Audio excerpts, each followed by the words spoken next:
A Girl in Her Room is a series of images that I photographed of teenage girls in their bedrooms. It originally started inspired by my own daughter, who had just turned 15 at that point. She had been such a tomboy before that. She has a twin brother, and she got to that age where I felt I couldn't recognize my own daughter. So I knew I wanted to do something about teenage girls, and I started photographing her when her friends would come over, and I realized when I was doing that they were all performing for each other. They would speak the same way and dress the same way. So I realized I wanted to photograph each girl, each young woman by herself. And after I photographed a couple and they had picked their bedroom, I realized I had a project. And because that young woman could be herself in that space, it's like the cocoon where she could control what she's surrounding herself with, where she's finding her sense of identity, where she's exploring, and where the rest of the world could be kind of scary. This is their own little space. So it started organically, and it started in the United States, where I live right now in the Boston area. And it started by photographing friends of my daughter and daughters of my friends. And the project kept expanding. And I realized that when I was photographing girls I didn't know, there was something very freeing for me and for the young woman. Because if it was a friend of my daughter, if I knew the mom, they would be much more self-conscious. And I was also more self-conscious, because the image of the mom couldn't get out of my head. And I also wanted them to forget the mother role and not to look at me as a mother, but for me to have the relationship of the photographer to the young woman alone. So eventually the project grew like that. And at some point as I was working on this work, I realized that I was exactly like those young women at that point, 25 years earlier, in a different country, different culture. But there was something that was so universal about growing up. I mean, every young woman has her own identity and her own individuality, but we all go through those same physical, emotional, biological changes that are happening at the same time. And I decided to start photographing women in Lebanon, and eventually also expanded it to Palestinian refugee camps. For me, this became about the identity of the women in the pictures, but also about my own identity and my daughter's identities.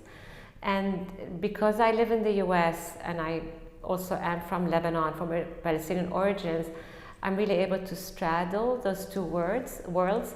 My earlier project, Ordinary Lives, was focused only on Lebanon. And at that point, when I started The Girl in Her Room, I thought I was ready, I was done with this work, I live in Boston, I'm ready to do work, to make work in Boston.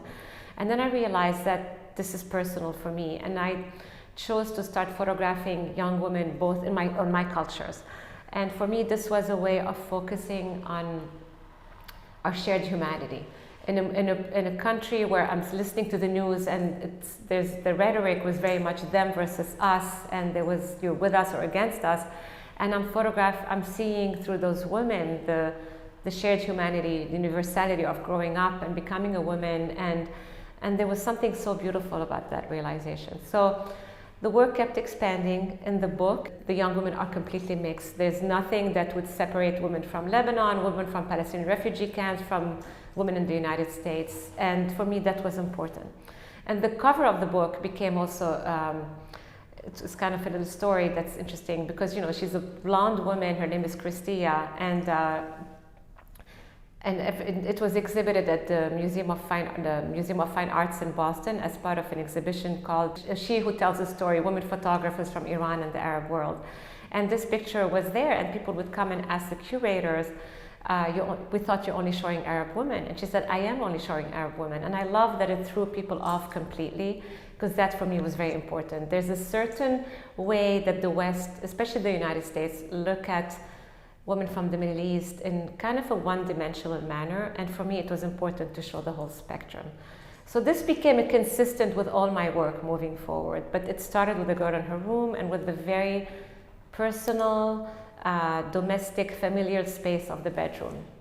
I worked on this project for 3 years, and from maybe a little more, from 2009 to 2012. The book was published in 2012, and I photographed over 300 young women, and I wanted all the women to be in the book.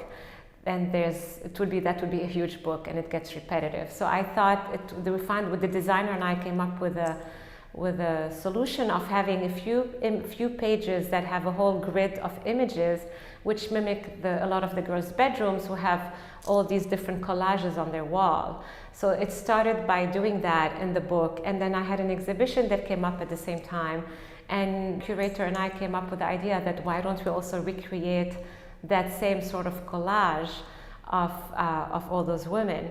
So we created this collage of 50, and we thought it was a great number.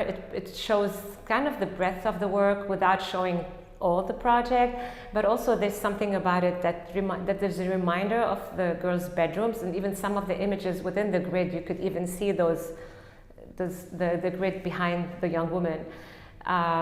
So it became kind of part of the story as well. And I love that in the grid as well, the pictures are completely mixed, and one has to really get close and to see, I mean, you focus on one, you see the individuality, you just step back and you see the collection. So there's something about that I thought was pretty interesting as well. A lot of those women in the book, I would say, are between 17 and 19.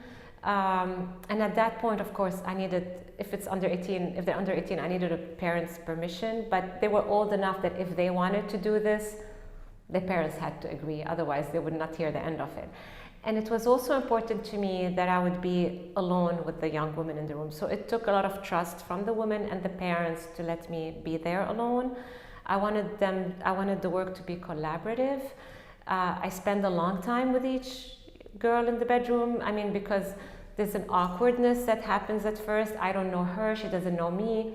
And I wanted to get to that point of comfort and where I could really start seeing the organic relationship between her and her space.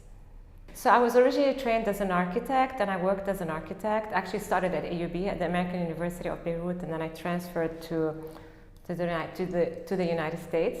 And I had 4 kids, and I started taking photography workshops. And then September 11 happened, and the news were very negative in the US, and it's made me start questioning my whole sense of identity.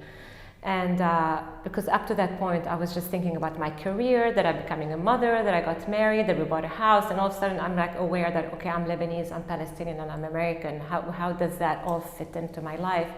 So I decided to start photographing in Lebanon to tell a different story.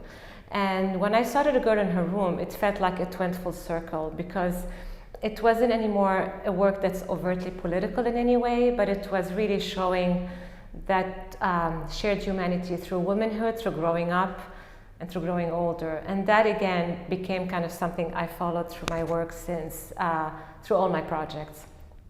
And the other thing that's worthwhile mentioning is being trained as an architect, I'm very aware of the sense of space. And when I went into the bedrooms, the space was equally important to me as the women. Okay, maybe not equally, but almost.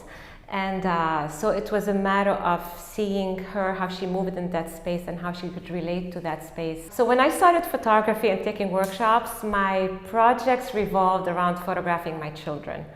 And that's how I fell in love with the way I could tell a story through photography. I thought I was making very different pictures from where I thought I'd be making, like, you know, and I fell in love with finding the mundane, simple, intimate moment of daily lives that I thought didn't matter till I started seeing them through my camera. When I started coming back to Lebanon to photograph after September 11, I went to a Palestinian refugee camp with a cousin of mine. And at some point, I started photographing. I was shocked that people lived in those conditions so close to where I grew up, and I didn't know. And I showed my portfolio in the United States at some point at a portfolio review, and I showed the pictures of my children and the picture I had made in the refugee camp.